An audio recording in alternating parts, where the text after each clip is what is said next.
Good morning. Hey, morning. The last day, we made it. Good morning. Yeah, I'm here too. Hi, Jen. Hi. I just want to check sharing my screen. Yeah, go ahead. So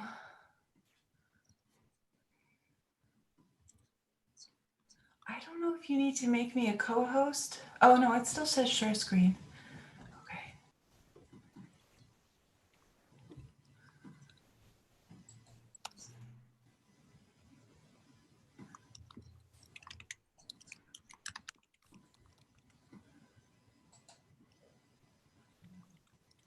Look okay?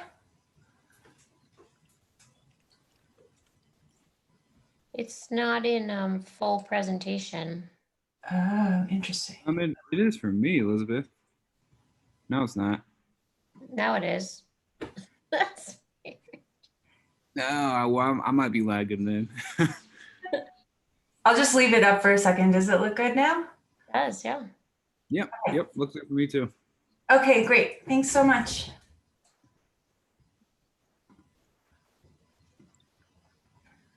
And then, so I was looking at the group pictures that we got the other day.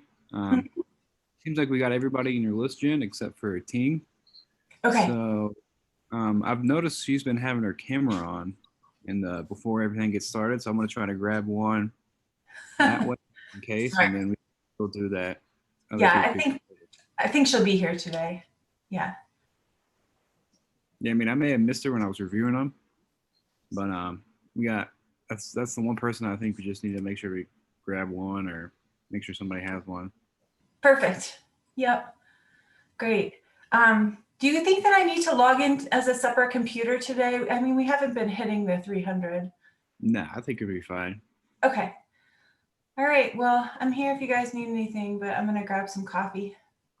Sweet. Thank you. Same here.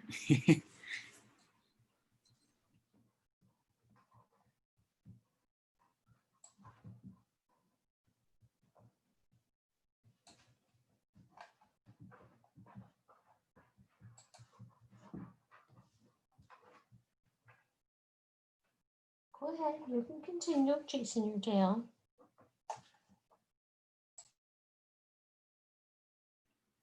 What was that? Sorry, I forgot my mic was on. My dog is chasing his tail. Early morning zoomies.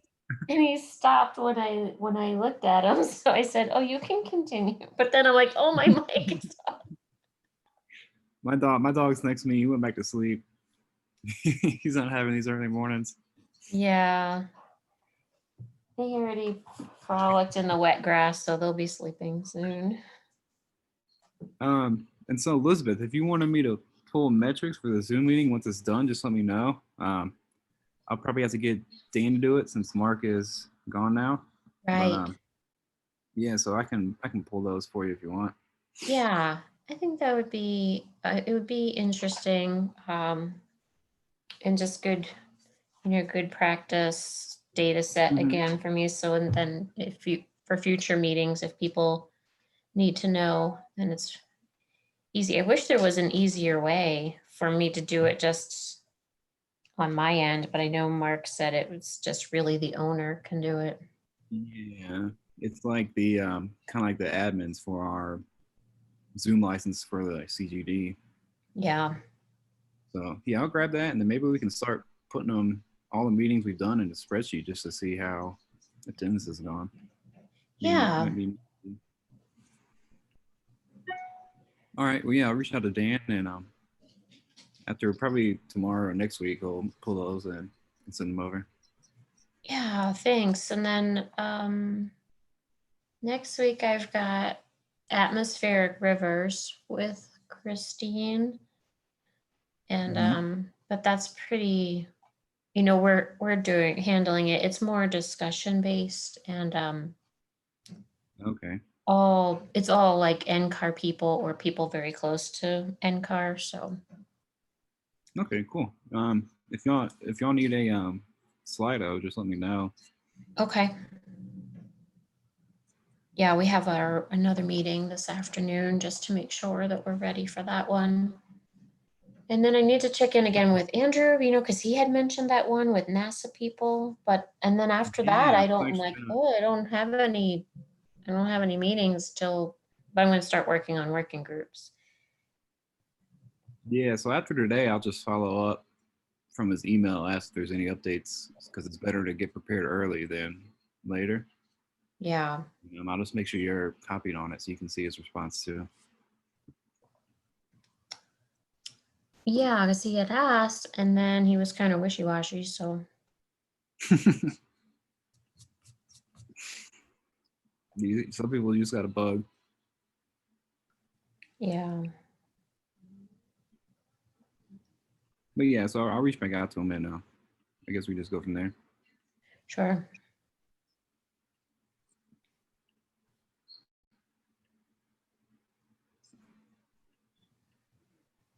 I was really hoping that we would have a more stable plan about returning to the office and that we could think about working groups being more in person, but it doesn't seem like that if we're not even talking about going back until December, they're not talking about it till December. Yeah, like I'm pretty sure we're gonna be doing this probably maybe even until next March. So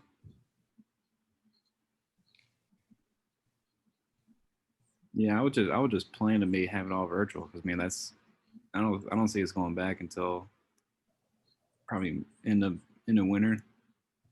Yeah. I was trying to push Gokhan in that direction to make that definitive decision, and he didn't want to yet. Mm-hmm. Well, I mean, like I was saying earlier, you could always plan it as a hybrid mix, and then just if we're not there, I mean, everybody's already planned to do one or the other. Yeah.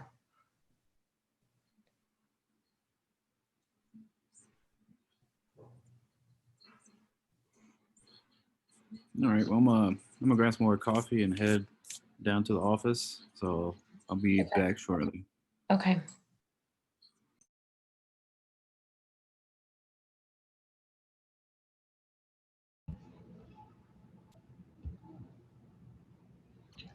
Hey guys, it's George. Hi, George. It's Elizabeth. Elizabeth.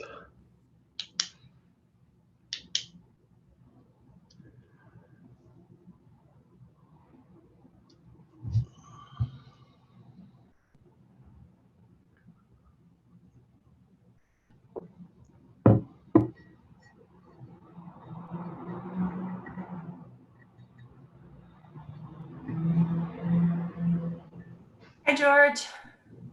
Hey Jen. How's it going? All right. Last day. Last but not least. Last Here but not least, for sure. we go. So, Massa had this idea for the survey. Yeah, I think we should do that, but do it as a Google form because people can type things in and we can leave it anonymous if people don't want to put their name. Yeah. Yeah, no, I agree. That's a better way to do it. Okay. Yeah, we can talk about it after today, after the meeting. Yeah. But so far it's going great. I've heard good feedback. So, but it's always good to hear, where we could have done better and what people liked the best. And, these kind of rose and a thorn questions with some open-ended space. And I think also not making it binary, it's not, yes, I liked it or no, I didn't, but like, there's 5 choices or something. So you have a sense of whether people are through the moon for it or, it was okay. Yeah. Yesterday I went to Maria's local hub, and there were very few people. That's why I kind of wrote if anybody can join, because I didn't want her to feel that she wasn't attracting people and stuff. But Yeah, I can go to that hub today. Yesterday I had to teach my class and do a dry run for this, so I had a busy yeah, but I'll go to Maria's today. because the other two seem to be pretty, busy. There's always people, and there seems to be good discussion from what I've attended. So Yeah, I think the organic nature of the local hubs is working just fine. yeah. Yeah.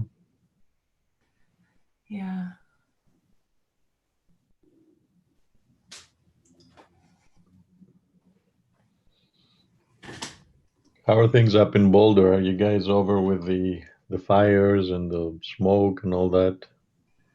The Has air it cleared up? quality's been a lot better since we had the snow, but we still have fires burning and we're still getting smoke from other fires, not in Colorado. And University of Colorado just quarantined all of their students. Oh, So all really? of the students need to be, the only thing they can go out for is to exercise alone or to go to the grocery store or to go to class. Because Mm, the in-person classes, they're spread 6 feet apart, they're wearing masks, there's not apparently a lot of transmission happening there. But I think there's concern, as there is probably in most college towns where things are going up. How are yeah. things in New York? Like, is it? It's doing pretty good, actually. Surprisingly good.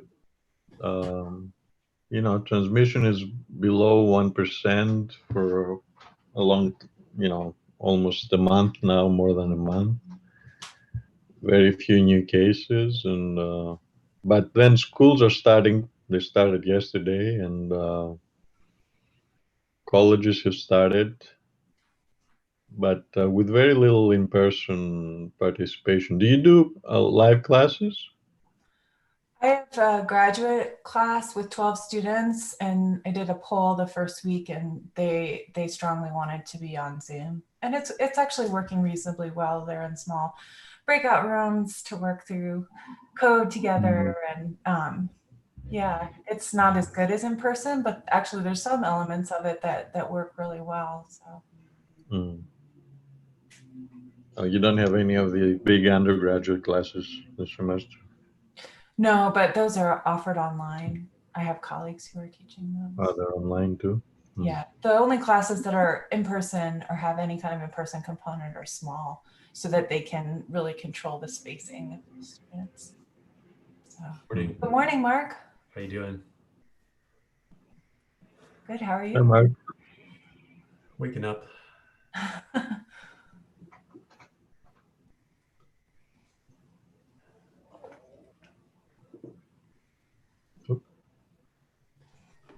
Someone?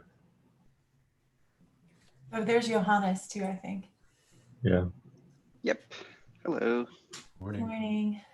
Morning. Morning.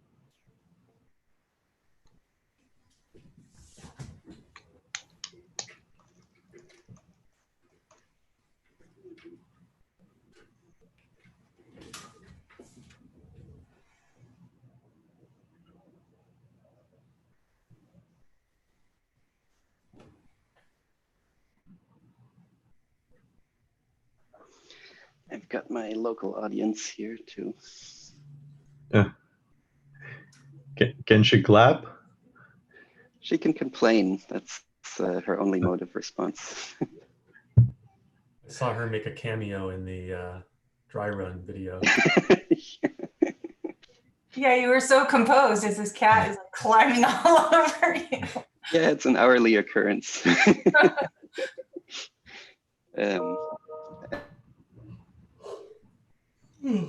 Left dead. And it's warm.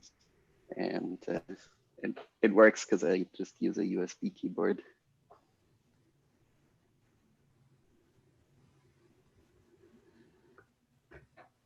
Mark, how's the situation with smoke and fires where you are? It's been pretty bad, but the last day or two, it's been a little bit clearer. I saw blue sky yesterday for the first time in about a month. Hmm. And I think it's supposed to go downhill again later this week. But it was pretty bad. We haven't really been going outside much. One day it was just an orange sky all day. It looked like dusk. It was about to rain all day. Hmm. Yeah, I saw some pictures. Rob and Raj sent me some pictures from Seattle this week where we were supposed to be for our meeting, and it was like, you know, like you were in Mars or something. So to some extent, having a virtual meeting worked out okay. Things would be a little, a little depressing in Seattle if we were there this week. How things are looking in Mykonos right now. Yeah. Yeah, no smoke over there. No. I think we should go back to Mykonos. I'm ready. We're gonna deserve it after this year. Yeah, well, when it's Europe's time again, maybe we can, I can try to see if we can do it again there. Such a far cry from last year. Yeah. So Ryan, Well, I'm happy that we have sorry. CFMIP. Yeah. This is definitely better than missing a CFMIP. Hey Ryan, Ting is on the call. Maybe we could get her to turn her camera on and say hello. Yeah, if y'all want to go ahead and turn all your cameras on, I can grab a screenshot real quick. Ting, Hi. are you there? Yay! Hey, We Ting. wanted to make sure you were in the Hi, picture. everyone. Yeah, Ting, I couldn't find you in the screenshots I got sent, so I wanted to make sure I got a screenshot of you. Ah, right. Well, I'm kind of in my kitchen. Yeah, so It's not get very, ready. it's not very, it's not very professional background. All right, so I'm gonna grab a couple. This is some Okay. cheese, whatever. All right. Wait, one Are more. we gonna, Ew. are we gonna take the picture again today? Yeah, I think that's the plan after the talks and before the discussion. And then just whoever, feel free to grab screenshots if you want, because my internet was just being terrible the other day. So, I'll grab it, and then we're just going to try to get everybody to take screenshots and send them on to me, and I'll Photoshop them together. Nice. Also, maybe we could assign the co-hosts, Ryan, as long as we're here. So George, Johannes, Mark, myself. Oh, yeah, Dang, absolutely. why not? Yeah, I'm sorry. I forgot to switch it to Elizabeth, but yeah, I'll go ahead and do that before I... Okay, I'm going to go get my dog. He's barking.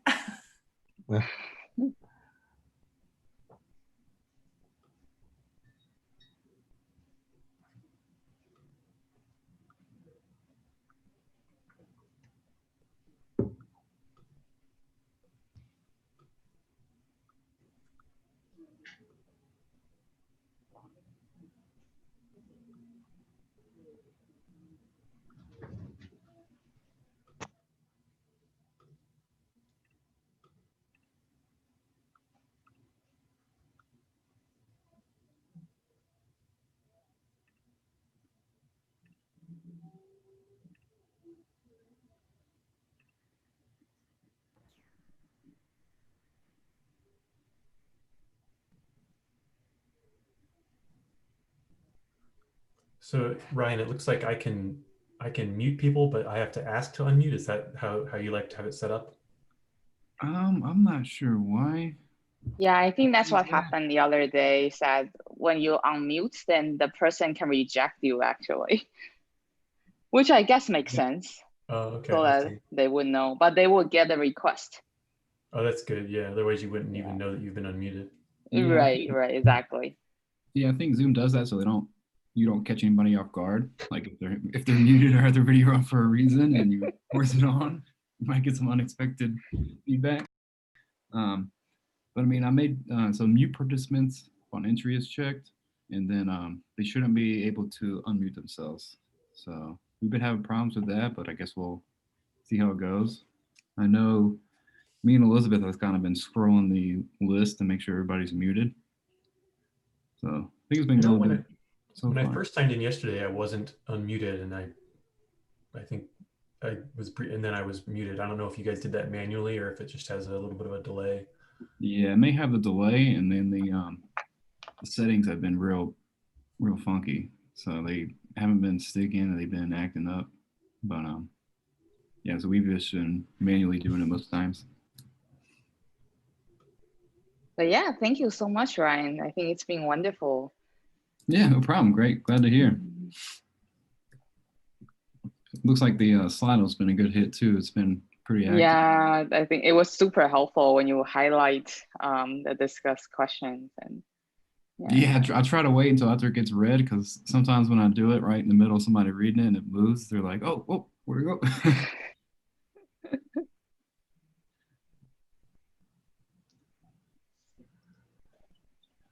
Okay, so Elizabeth, I'm gonna make you the actual host again. If you wanna Okay. just make me co-host whenever. Yep. And then I think we're only missing, let's see, Andrew, Alejandro, and Steven to be co-hosts whenever they join. I'll look out for them. Nope, looks Here like comes Alejandro now. yeah.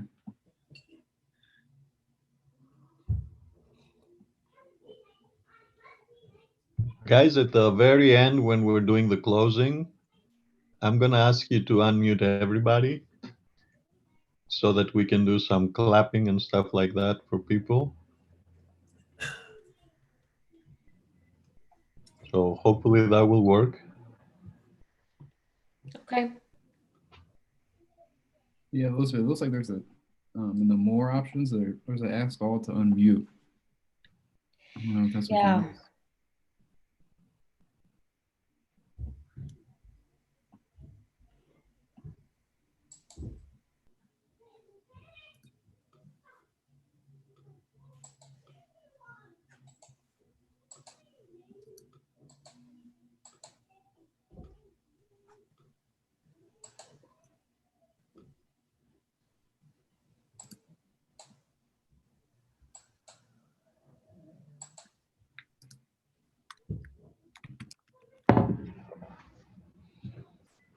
sorry, did I accidentally pin myself?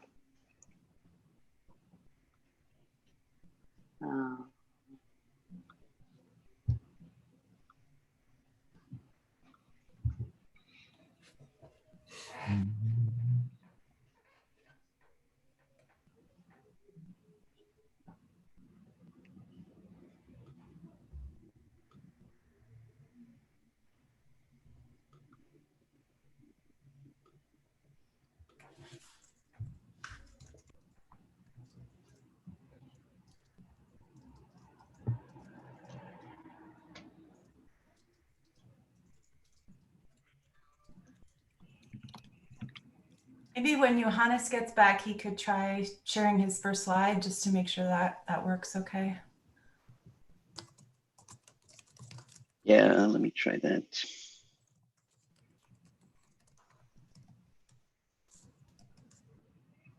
That way it's actually going to be on slide 1 when I start.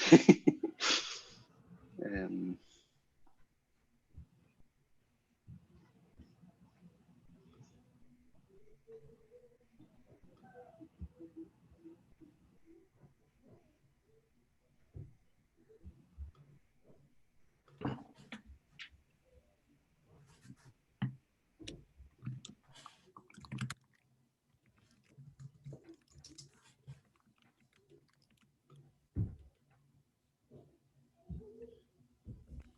okay, so that's showing up. Yeah, it looks good.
I'm just going to give it maybe 1 more minute.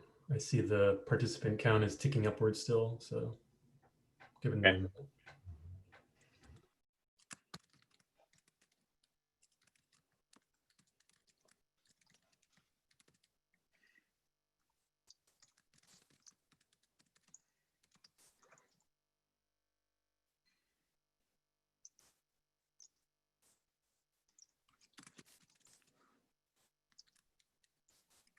Putting the Slido link for today in the chat.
All right, let's go ahead and get started here. I'd like to welcome you to day 4 of CFMIP. Thanks again for joining us.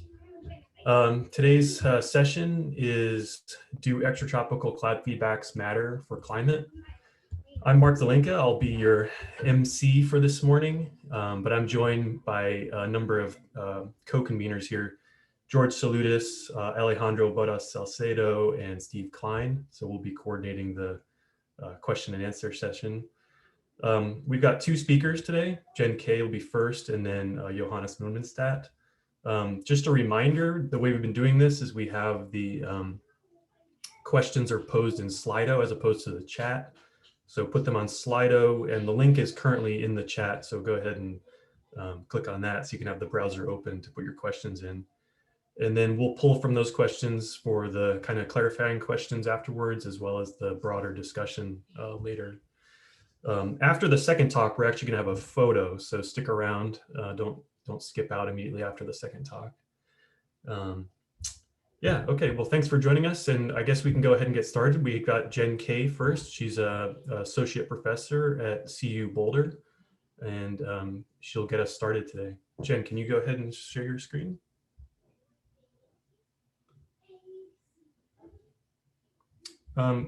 Really quick before you start, Andrew, can you put the Slido link in again? It looks like people. Yeah, I'll put it in again. I'll put it in again. Okay, thank you.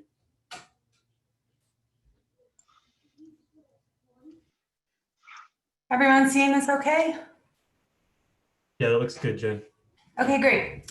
So good morning and welcome to the last day of CFMIP. Today we're going to be addressing this question about extratropical clouds and whether they matter for climate. And this is actually a big question that we've made a lot of progress on over the last 10 years, especially within the CFMIP community. And so I'm going to try to hit the highlights here, and this will very much be a review talk.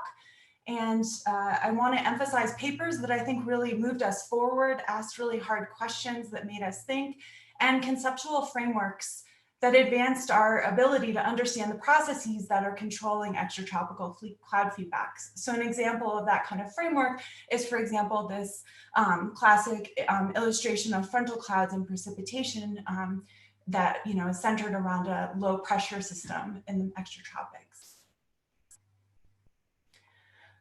So there's a lot I could have covered here, and so I'm really going to focus just on 2 questions where I think we've made progress, and I think there's some interesting discussion that follows on from earlier this week in CFMIP. First, do Arctic cloud sea ice feedbacks matter for climate? And second, do cloud phase feedbacks matter for climate? By the end of this talk, I think you'll have arguments both ways, whether they matter or not, and also my perspective on how we got where we are with studying them. And I just want to emphasize that this talk is a little bit more backward looking and Johannes's is a little bit more forward looking, but we both feel it's a very exciting time to be involved in this research, and there's much left to do. So let's start in the Arctic, which this week is actually almost breaking a record minimum for the cover of Arctic sea ice.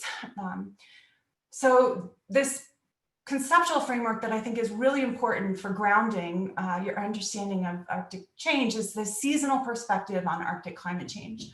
So here's a figure from Manabe and Stouffer, 1980. It's their figure 16, and it's plotting the warming at the surface as a function of latitude and month of the year, so from January through the next January. And what you can see is that the largest values in this model in response to quadrupling of CO2 occur in the Arctic, and they occur in sort of the early fall into the early winter. If you look though, in the summer, there's very little warming going on in the Arctic. In fact, it's only about 1 degree. And that makes a lot of sense. The Arctic in the summer is a place where there's a lot of phase changes going on and a lot of heat going into the ocean.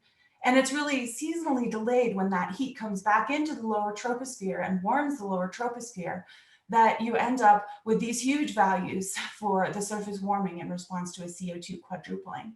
And these two processes are interconnected. They're interconnected by their coupling with the surface ocean. So what does this have to do with cloud sea ice feedbacks? Well, this framework combined with dramatic Arctic sea ice loss and new observations, primarily from spaceborne platforms, spaceborne radar and LiDAR, really enable you to start looking at how clouds are responding to changes in the Arctic climate. The Arctic climate is changed. It's different than it was before. And so there's real opportunities to understand how the feedbacks in it work. So what we found in this study was that during summer, temperature inversions and weak air sea temperature gradients really limit atmosphere-ocean coupling. And so as a consequence, there's no summer cloud response to sea ice loss.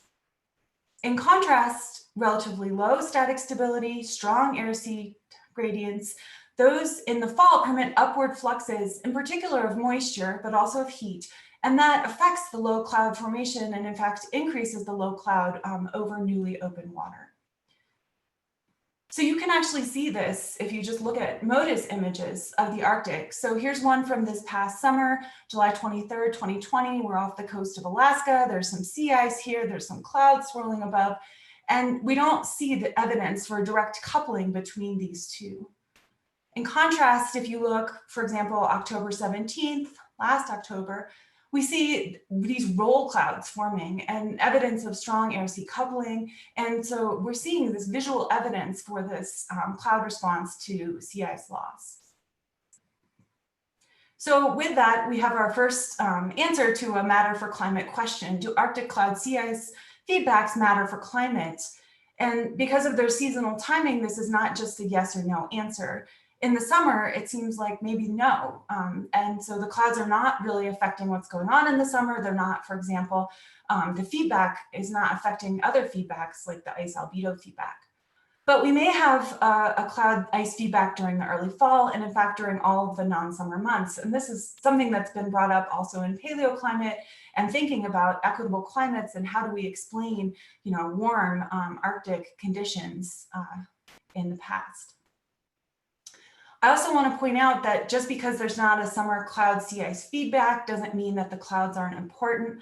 Clouds do mask the surface and they affect the surface albedo feedback, the ice albedo feedback, and that's been pointed out in a number of studies. Just trying to understand how much the clouds mask the surface is really important.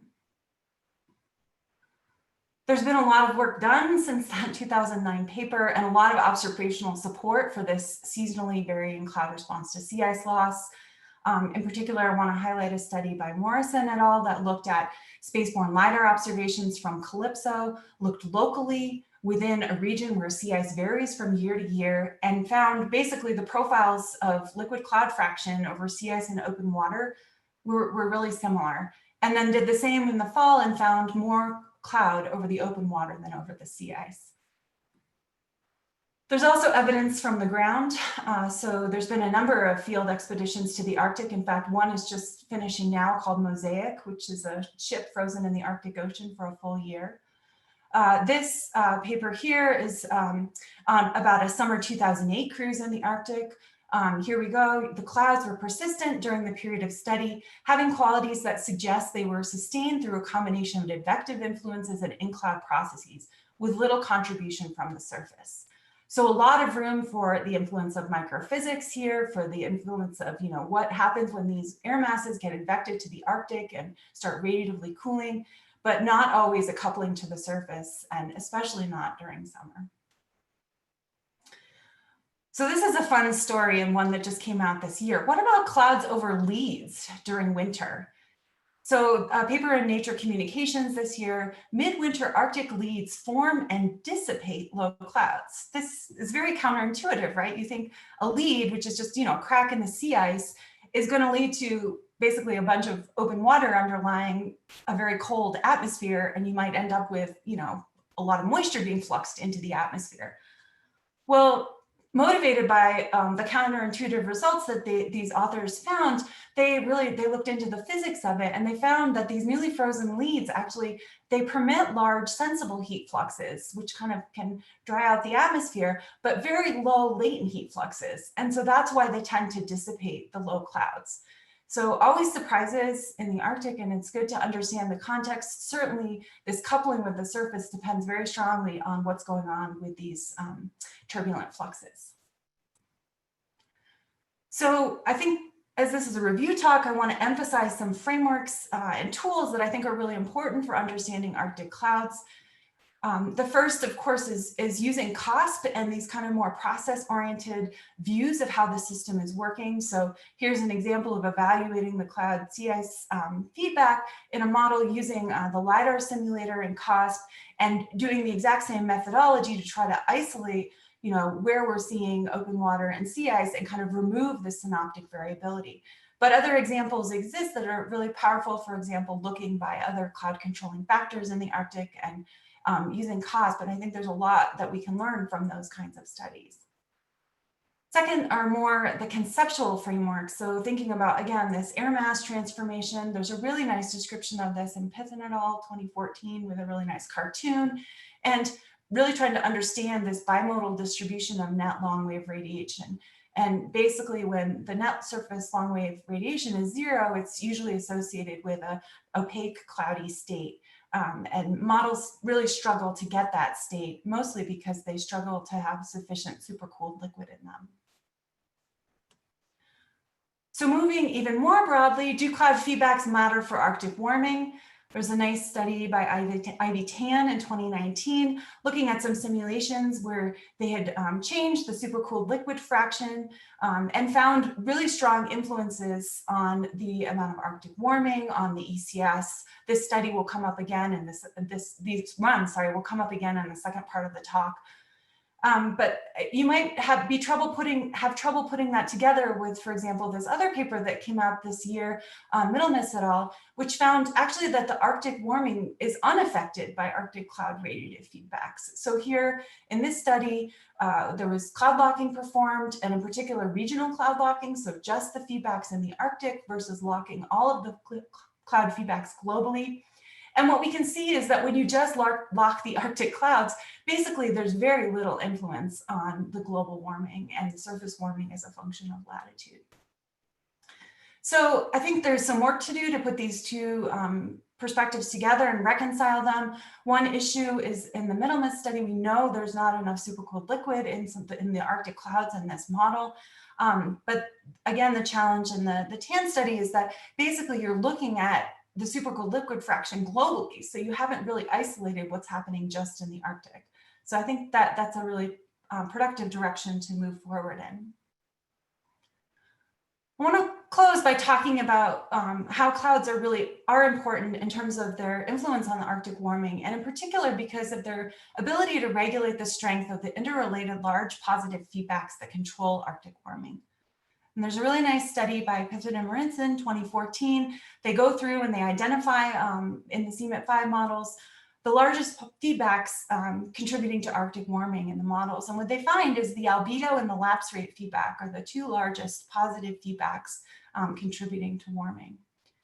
And there's a really nice study by Nicole Feldo and colleagues, it's just out this year, looking at this connection between the albedo and the lapse rate feedback. And there's parts of the lapse rate feedback that are not connected to the surface, but this lower lapse rate feedback is basically this delayed, seasonally delayed surface warming that we talked about at the very beginning of the talk. And this linkage between the albedo and lower lapse rate feedback is really consistent with this conceptual framework that was put forward, many years ago by Manabi and Stouffer and others. So a summary for this first part of the talk: do Arctic cloud sea ice feedbacks matter for Arctic warming? No, not during summer. Yes, during the non-summer months. And during the non-summer, it's probably long wave that's dominating. So you need to think about that as if you get more clouds, for example, associated with sea ice loss, that'd be a positive feedback. Or if you get less clouds when winter leads increase, as we saw from the Lee et al. Study, maybe you have a negative cloud sea ice feedback. Do Arctic clouds matter for climate?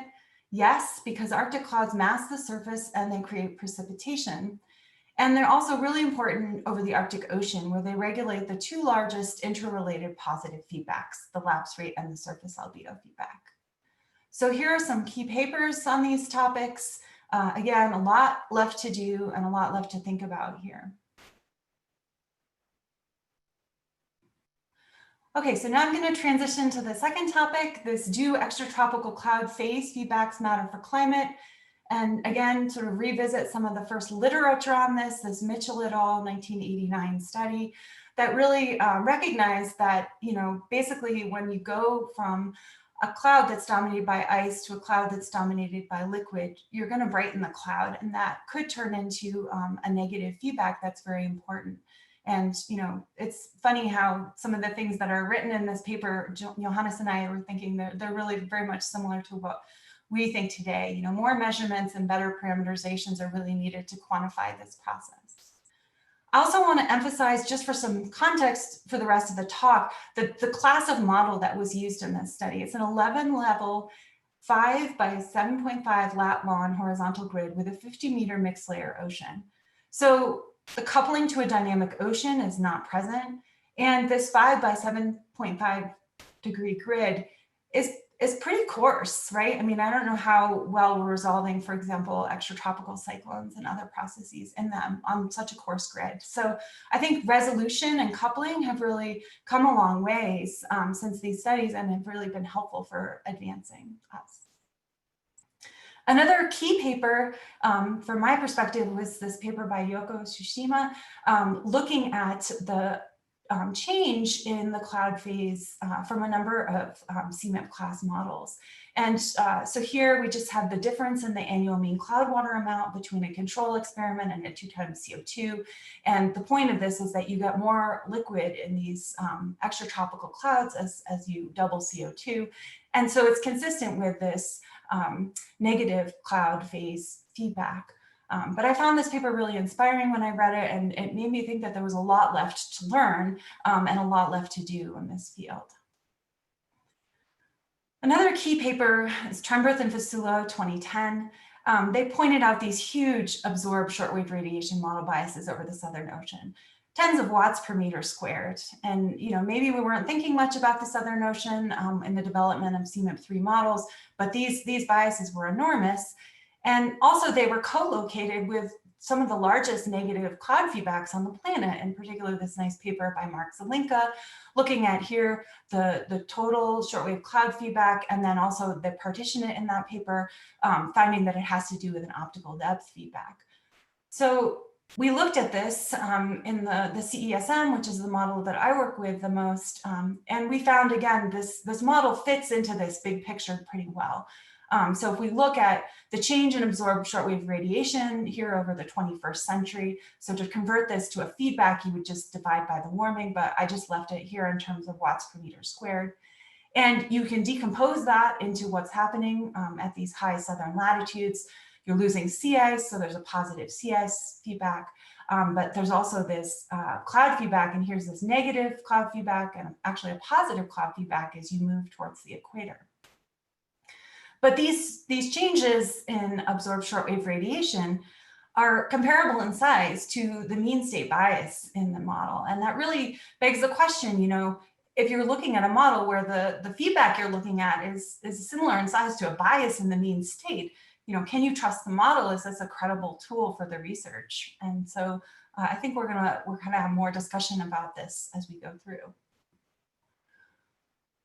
So a big shout out to CFMIP and especially to Alejandro Boda Salcedo, who really, I think, did a lot of work to pioneer these compositing studies that really helped us identify what cloud regime these absorbed shortwave radiation biases were happening in.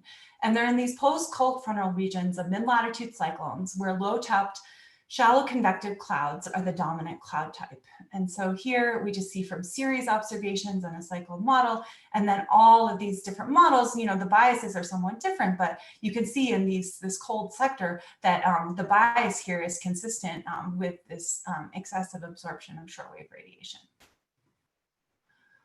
So taking that and talking to Peter Caldwell about how some of the tendencies and processes worked in CESM, we started to have some understanding, at least, of how this was working in CESM and Camp 5. And some early experiments we did really were quite promising, where we ran an atmosphere-only model and reduced this absorbed shortwave radiation bias. And we talked about this at the CFMIP meeting in the Netherlands, but then put this into a coupled framework and we got a snowball Earth. So it was really, it's a challenge, when you start to fix or improve one aspect of the model, often you expose a compensating error. So here's a summary from the talk in 2014 and some of the key papers at the bottom too that I'll talk about here as well. These radiatively important liquid clouds over the Southern Ocean. There's a lot of consensus, and maybe we'll get into this in the discussion about whether or not the jet variability and jet shifts affected these changes at the high latitudes. And the consensus, I think, there is that the jets are not the first order driver of these high latitude feedbacks in the Southern Ocean. So instead, it really is the thermodynamics, and we can make some progress by improving the main state.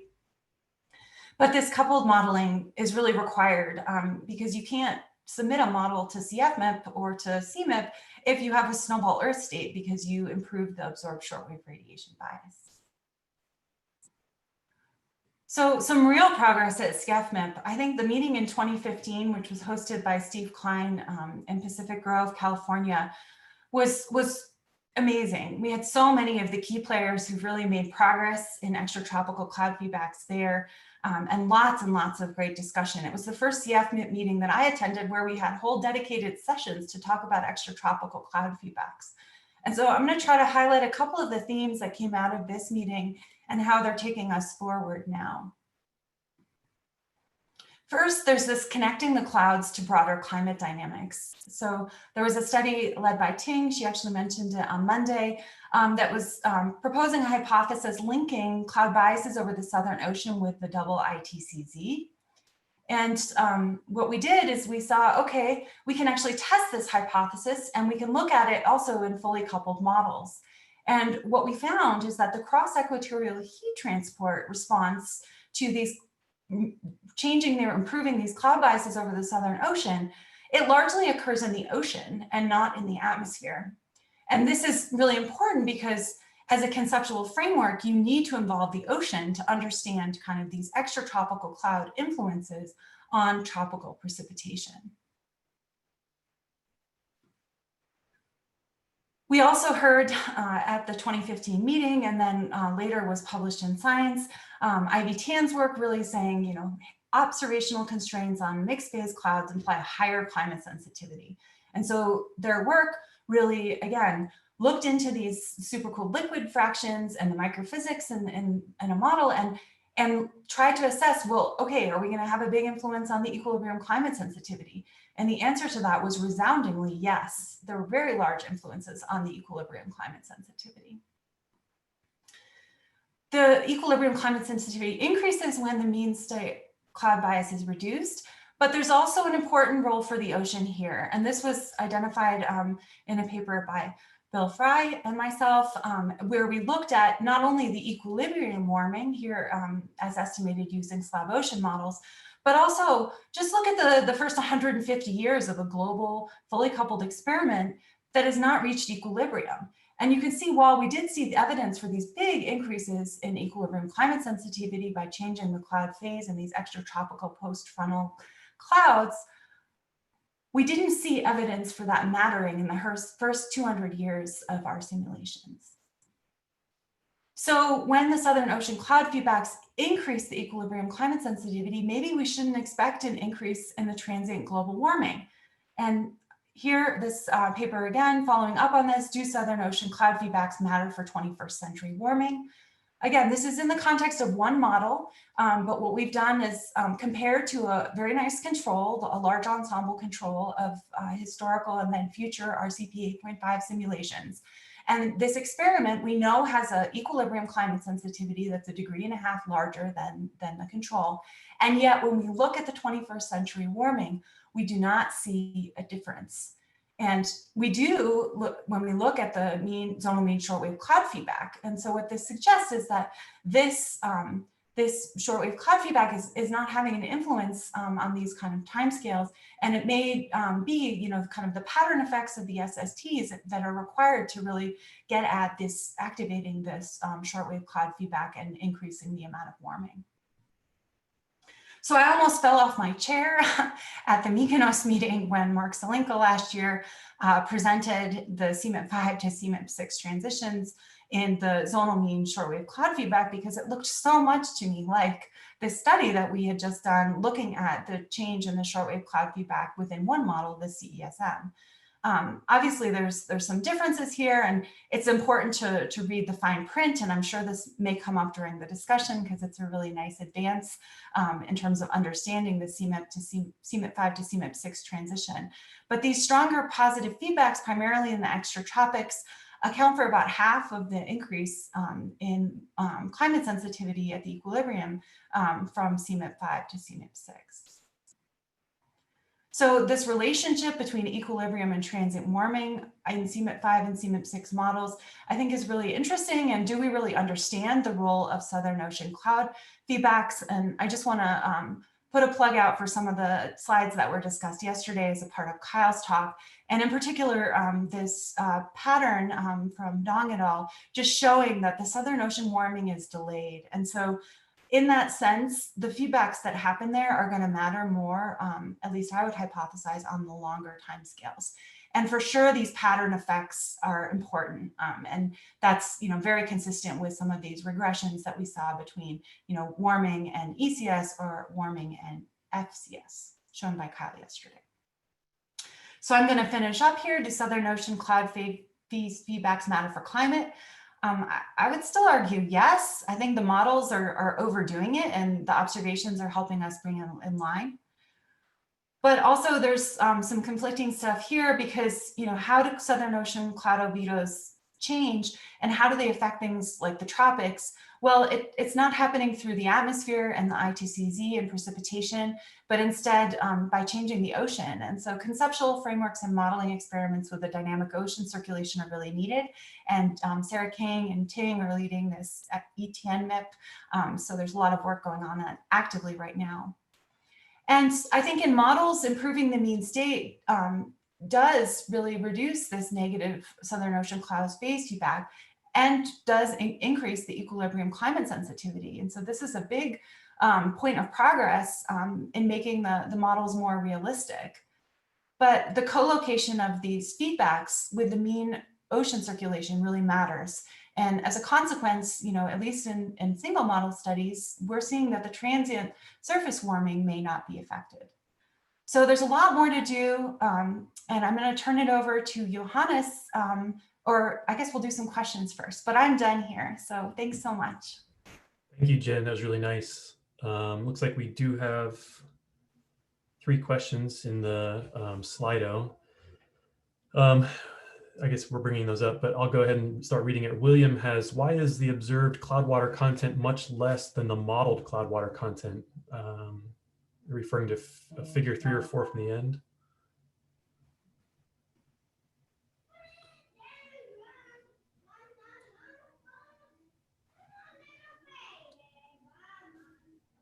I'm sorry, I don't You see know that what- feedback.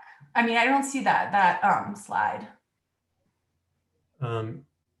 Maybe more generally, he could be asking about the lack of supercooled liquid. I don't know if you showed that at all, but maybe just some possibilities for why supercooled liquid is underestimated in models.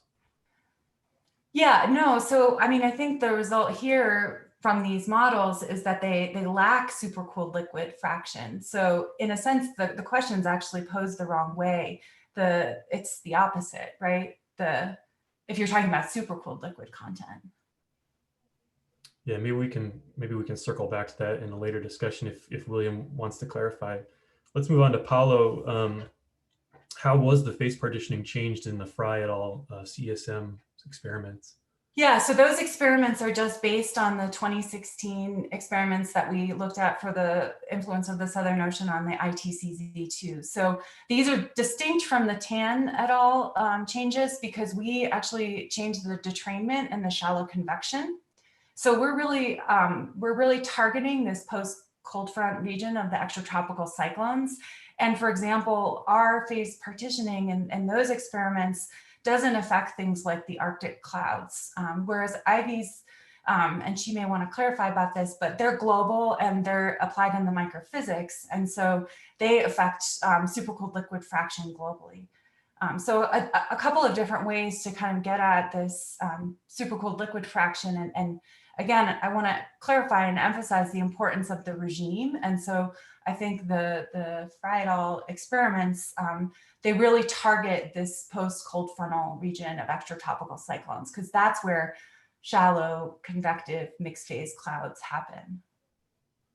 Maybe we could just jump temporarily to Masa's question here, because I think it might follow up on that, because it seemed like the Fry et al. Results have a really strong Southern Ocean signature. And so Masa is asking if phase feedback is also important in the Arctic, or potentially more important in the future. So I'm curious about that as well.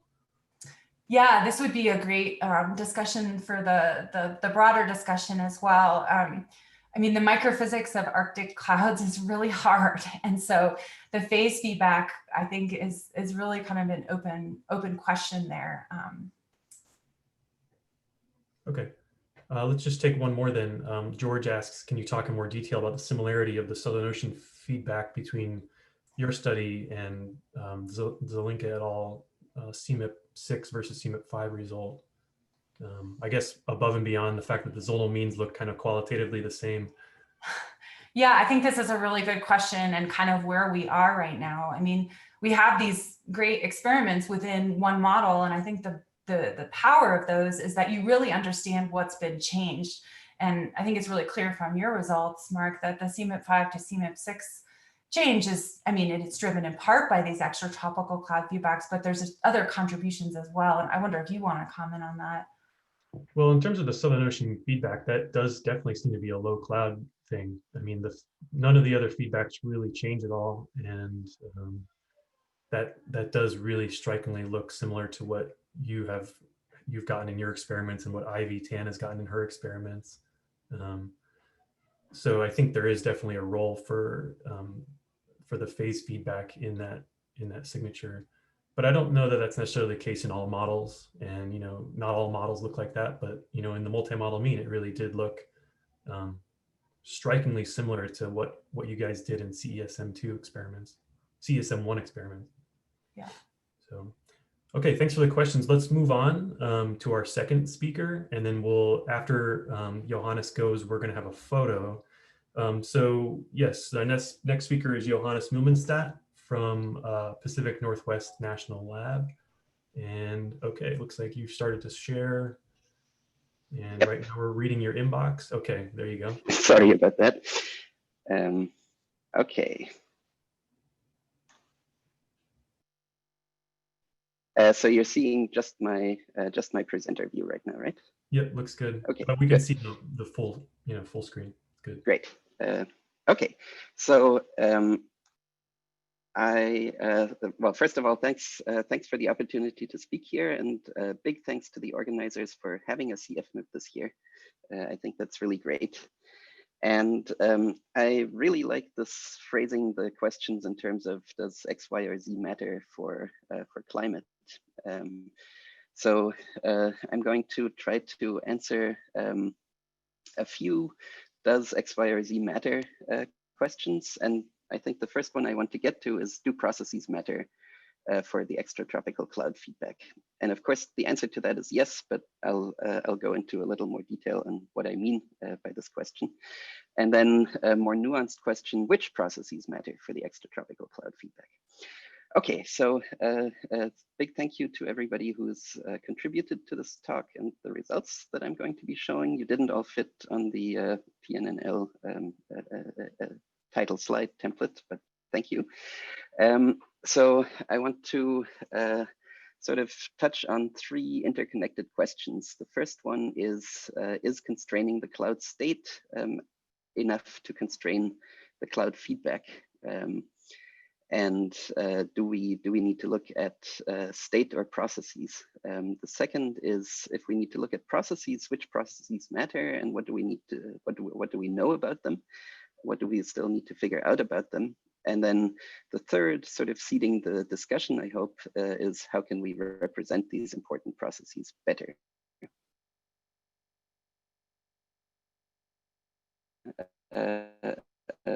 Where I'm picking up from where she left off is kind of, given the tremendous progress that we've made over the last 30 years, where do we stand now, and where do we need to go next? Okay, so on this question of constrained processes versus constrained state, I'm going to be sprinkling references to the many nice slides that people have contributed for the meeting.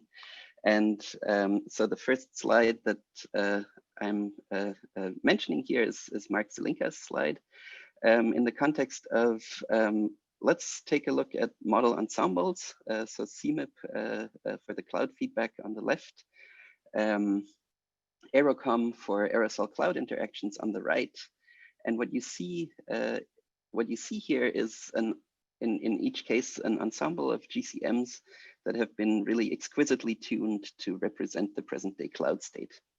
But then when you ask them for climate projections, either the feedback or components of the ACI radiative forcing, you get these very large spreads between models. So they all do the present day very well, but their spread in climate projections is very large. So why is that? I mean, fundamentally, why is that? So this is my second shout out to a slide. This is Yoko Tsushima's slide. Well, it's a figure from her paper, not from her slide, but her paper this year looked at perturbed physics ensemble in a single model. And she asked, how do all these parameters that you might tune in a model affect the present day cloud radiative effect? And if you look over the Southern Ocean, which is what I'll be focusing on, you see that really the net CRE that you get in the present day is not mainly driven by one or two parameters, it's driven by a whole slew of them. And then if you look at feedbacks, again, it's a whole slew of parameters that are contributing to the feedback that you get.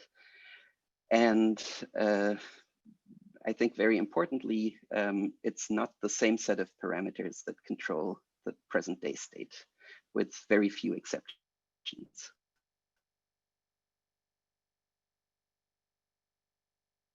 I think this means for GCM's state and feedbacks are fundamentally controlled by different parameters.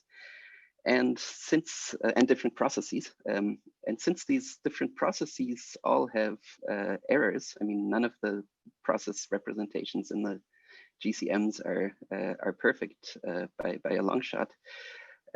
Since these all have errors that can compensate for each other to reproduce whatever you're tuning the model to reproduce, you end up with the situation where you can combine process errors in many different ways to give you a similar present day state. but all of these different combinations are going to have different sensitivities to perturbations. And this is kind of a general property of open systems. It's general enough that it has a name, equifinality, and we'll come back to that later in the talk. It's well known in other areas of geophysics, like aerosol cloud interactions, hydrology, and as I said, it's a general problem of open systems. So it's not something that we can easily find a workaround for, but I think it really means that in addition to constraining cloud state, we also have to constrain processes if we want to constrain climate projections. Okay, so if processes matter, then which processes matter? And for that discussion, so here's my next shout out to Daniel McCoy's slide, where I've stolen his diagram of how models think about clouds. By and large, the cloud condensate that you get in a model and that then interacts with the radiation and gives you the energy consequences of having clouds in the model. That cloud condensate is driven by a balance between source processes and sink processes. And if you make anthropogenic perturbations to the climate, those usually take the form of slightly modifying either the process rates of the sink processes, which then changes the reservoir of cloud condensate that you have in the model. And in the Southern Ocean, it's both cloud liquid and cloud ice play an important role, as we've heard. And the important processes I'm going to group into condensation, so from the vapor phase to the liquid, and I'm going to lump deposition into that, even it's a relatively small contribution. Evaporation, where you can dissipate the cloud back into the vapor phase, phase change going between these two reservoirs, and precipitation, which is the other sink process, both for liquid and for ice. So those are the processes in the model. Which of them matter in GCMs? Which of them matter in reality? And so the figure on the left here, I took from Terai et al. And Terai et al. Look at this in the using ARM observations. And what you see, especially for the low clouds that, as Jen talked about, we think are radiatively important here. You see a lot of the same processes that you see for low clouds in other parts of the world. And so evaporation is a very important sink process. Condensation, of course, matters too as the source process for these clouds. But I think we can unambiguously say that evaporation is important in reality. Precipitation, as the other sink process, may be important, and I think there it depends a lot on regimes. That's the impression that I get from talking to the people who have been in these clouds or seen them up close in the Capricorn, Socrates, Marcus campaigns. So many clouds, especially the more stratocumulus stratus type clouds, don't precipitate. The deeper clouds, sort of 1 to 2 kilometer boundary layer clouds, do precipitate. But when they precipitate, I think we can also fairly categorically say very rarely is it via warm rain processes. So this is a plot from Capricorn, from shipborne remote sensing, where you see when these clouds precipitate according to the radar, the LiDAR through its depolarization ratio tells you that the stuff that's falling out of the cloud is ice, even though the bulk of the cloud might be liquid. So when precipitation happens in these field campaigns, it happens via ice processes. The same, I think, is true from spaceborne remote sensing. So what I'm showing here is a climatology of the fraction of rain occurrences that are due to purely warm phase processes, as seen by CloudSat and Calypso. And if you look in the Southern Ocean, that fraction is very small, less than 10%. So I think in reality, we can pretty conclusively say that evaporation is an important sink. Precipitation may be, warm rain definitely not. But that's not the case in GCMs. So if we look at the warm rain fraction again, but now in the Eckham-Ham GCM, what you see there in the Southern Ocean is that the warm rain fraction is much higher, up to 20%.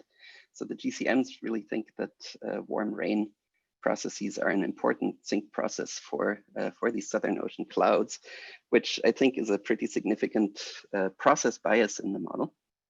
And if you go to a warmer climate where the atmosphere has warmed, then the models think that warm rain is an even more important sink process for the clouds. And so this should set off all kinds of alarm bells, because if you have a process bias that is dependent on your temperature, then that's very likely to result in a bias in the feedback estimate coming from that model as well. So given that we have this process that we think we have very strong evidence for being wrong in the model, what can we do about that? And so this again is where the problem of compensating errors becomes a big problem, because the parameterization that we think is wrong lives in the context of other parameterizations that compensate for that error. And so if we change just that parameterization to agree better with reality, then that kind of by necessity is going to produce base state errors. But we're going to live for that with that for the purposes of the study that I'm showing here. We think that the alternative, which is retuning the rest of the model, has a significant drawback, which is that it makes it much harder to interpret whether changes in the climate projections from that model are due to the intentional change that we made to this one process versus the changes that we had to make kind of by necessity to lots of other processes to get the model back into a good present day state. So what we're going to do, thinking in terms of sink processes, is we're going to plug the warm rain sink until it matches the satellite warm rain probability. And so it's the relevant parameterization here is the autoconversion process. So this is a sink process for cloud liquid water. And it's formulated as a power law in liquid water content, droplet number concentration. And then it has this tuning factor out front, which in the reference model is 4. And with that reference tuning, you see again a fairly substantial bias in the probability that warm clouds are going to rain over the Southern Ocean. So we decided, let's just tune that down until we get a much better agreement with the warm rain probability. And the name we gave to that configuration is better average rain probability agreement with satellite. The name was chosen to suggest that this is a fairly heavy-handed retuning of the model. So we're not by any means saying that this is an ideal model tuning. We're just saying if we make this one process agree better with the satellite observations that we have of that process, what are the consequences for the climate projections of that model? And so those consequences are shown here in the left panel. What happens is that the extratropical cloud feedback strengthens by on the order of 0.1 watts per square meter per Kelvin. And so we've decomposed that into, in the dashed lines, the feedback that you get due to repartitioning between ice and liquid, which, as Jen talked about, is a very important feedback process because for the same condensate water, so that component here. And then the other component is, we call that the lifetime. So that's the contribution to the feedback purely due to the change in condensate amount. By the way, is my audio okay? I'm getting messages here that my internet connection is unstable. But so what we see going from the reference configuration to the retuning with the better agreement with satellite is that this feedback due to the total condensate amount becomes much more negative. It becomes a much stronger feedback. And if you look at the magnitude of that change, so I've tried to line this figure up with the figure from Mark Zelinka's slide showing the CMIP5 to CMIP6 change from Zelinka et al. 2020 with updates since then.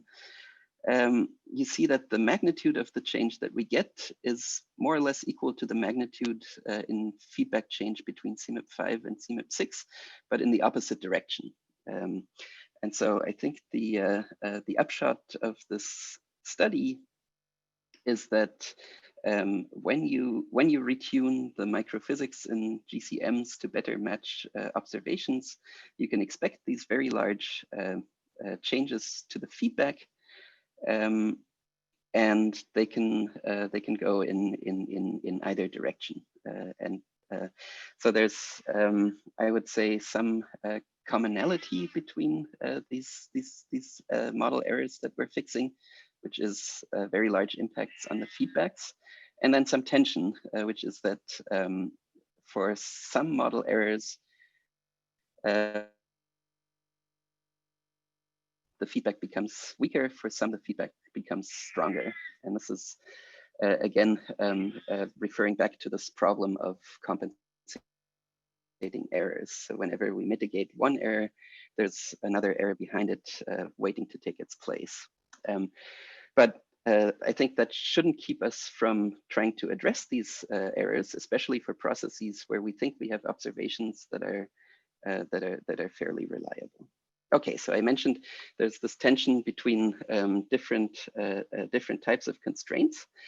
So I'm going to talk now about constraints that we get sort of at the macroscopic level by looking at the behavior of clouds in terms of their mean liquid water path, mean optical thickness, mean cloud radiative effect as a function of the state of the Southern Ocean in observations. And so there again, there's tension between different studies that give us different answers. And so I'm showing Chepi et al. Study from 2016, which points to a liquid water path increase in the extratropics with temperature that points to a negative feedback consistent between CMIP5 and satellites. But this actually consists of two opposite sign responses. One is a negative feedback in thicker clouds. The other is a positive feedback in thinner clouds, with the thicker clouds winning overall. If you look in cyclones, where you have deep frontal type clouds, you get a similar conclusion there. Negative feedback because in a warmer climate, you have more water vapor convergence, which leads to juicier cyclone clouds. But then if you look at thinner clouds, and so this is taken from Tim Meyers' slide. If you look at thinner clouds, the sign of the feedback is positive if you do a cloud controlling factors analysis, which is something that CMIP5 models struggled with, and CMIP6 models seem to be better able to do, which again comes back to this change in feedbacks between CMIP5 and CMIP6. But so if you look specifically at low clouds, you get a positive feedback estimate, and this is consistent with what we've seen since Slido et al. 1992. IV10 sees it as which are dependent of the optical thickness of liquid clouds. So it's depending on which regime you're looking at, and perhaps also which method you're using, you can either find a positive or a negative cloud response there. That probably, when you take all the regimes together,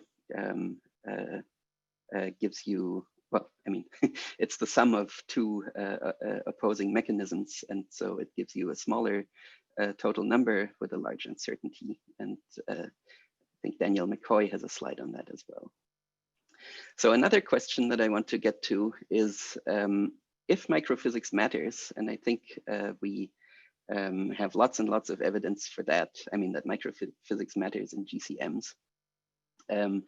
Then how well do we need to model the aerosol properties that control the cloud microphysics? Because all these source and sink processes that we care about and phase change processes all depend on aerosols, either for liquid clouds or for ice.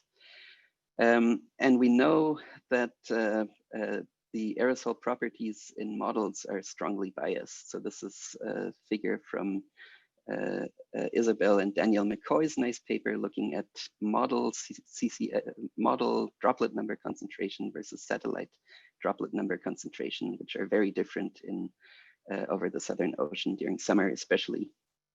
And so what's especially worrisome here is aerosol properties that can vary with the climate state, either because you get more biological productivity or because wind speeds are higher or for whatever reason.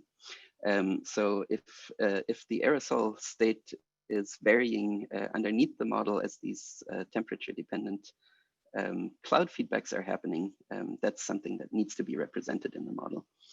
But I think just these large base state biases are a problem as well, because there's no way that the model can give sensible results with such a large droplet number concentration bias unless there are compensating errors elsewhere. Okay, and so I think what we need to strive for here is an aerosol representation that's as simple as possible, but no simpler. So Steve Sherwood started the week with a picture of this guy, and I guess it's fitting to end the week with the same picture. Okay, so now what do I think we should be talking about in the discussion part of this session is what can we do to represent the source and sink processes better?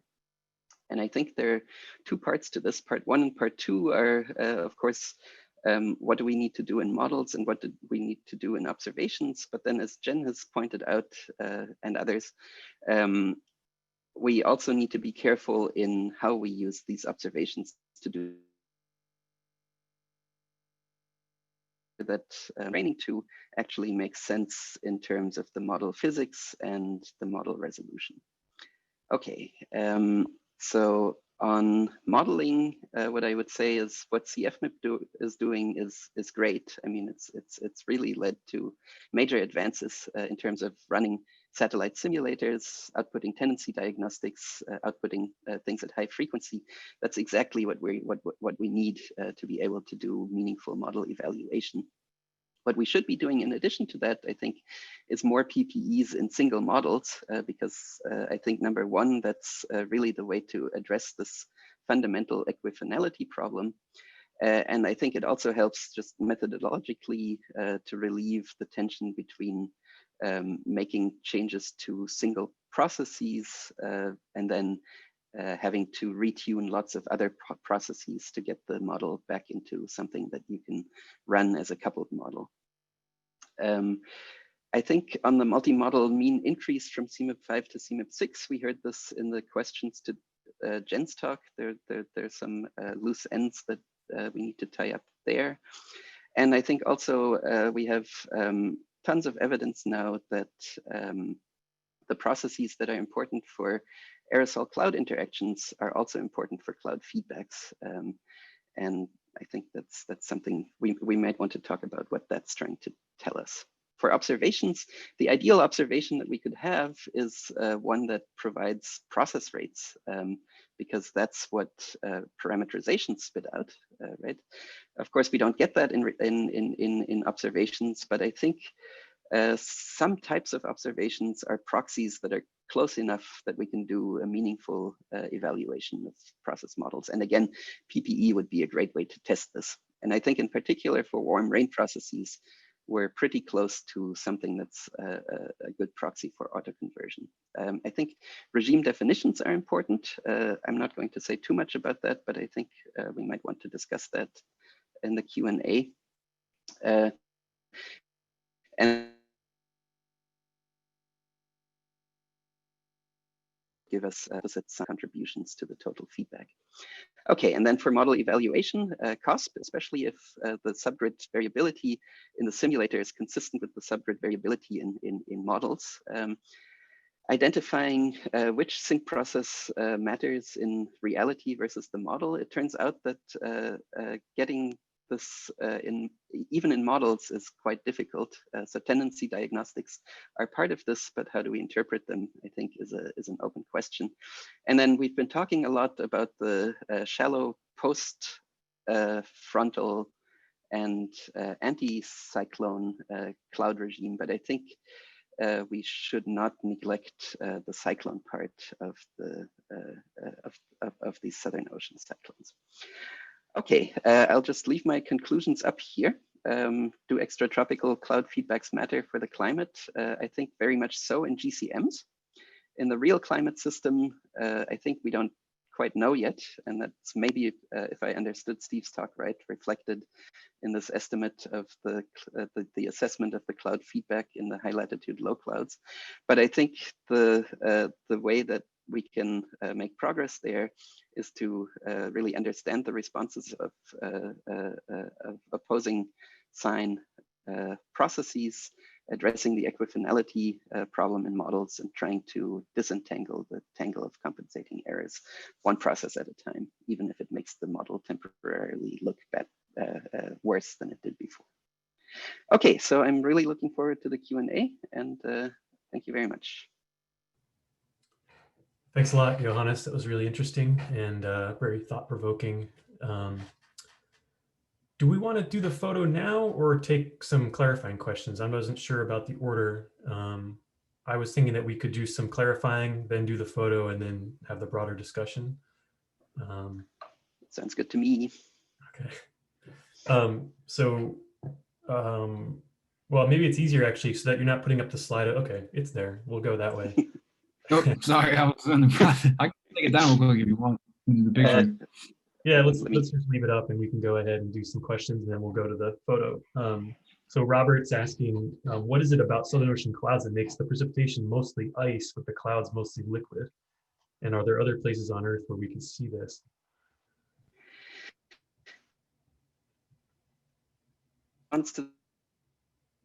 Generally, it's much easier to precipitate through the cold phase than through the warm phase. I mean, mixed phase processes, ice phase processes are a much easier way to initiate precipitation than autoconversion in reality.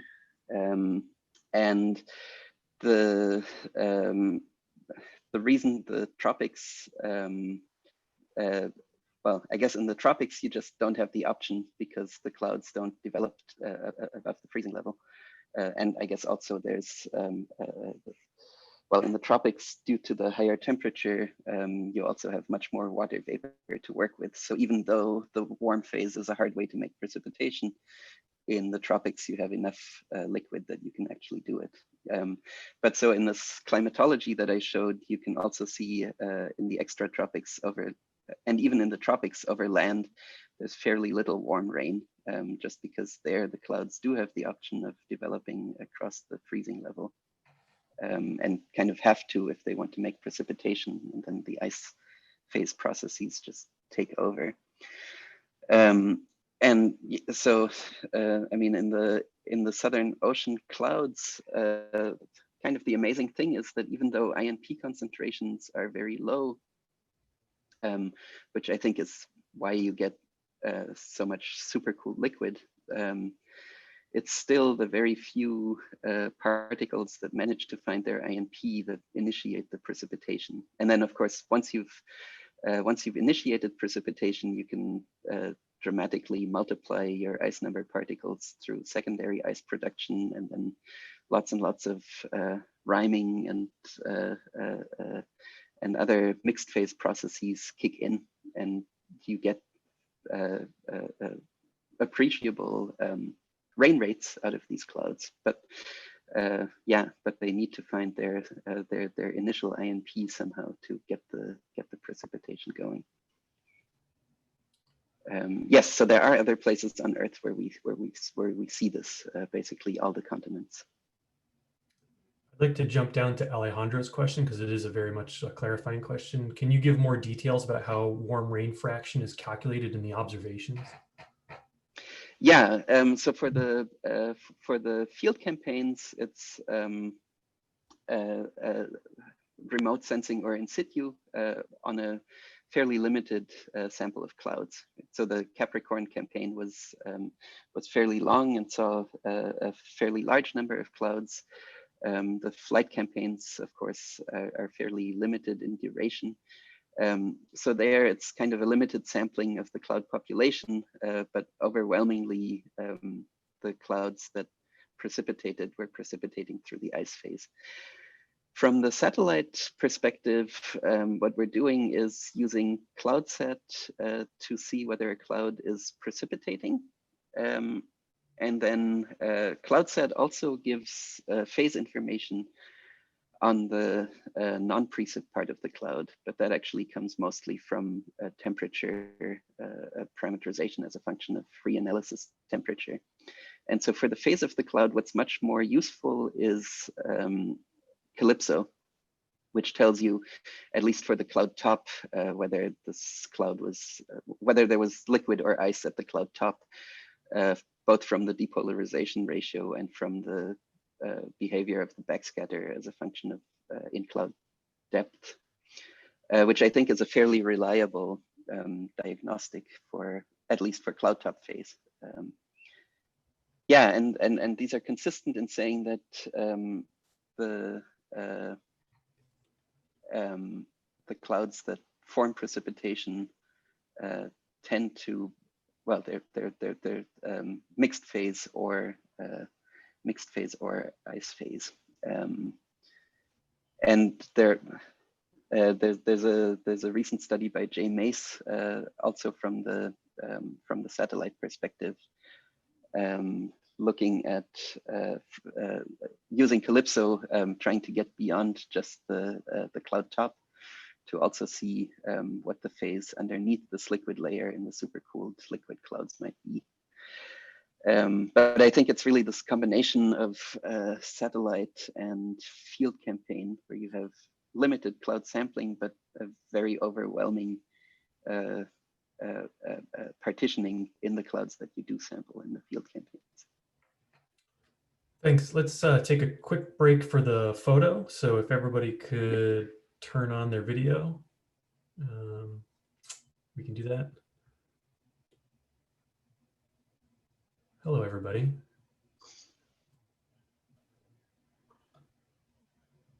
Who's taking the photo? I'm still bunch of us can take the photo. Okay. Yeah, I think the more the merrier, because Ryan's going to put them all together. So.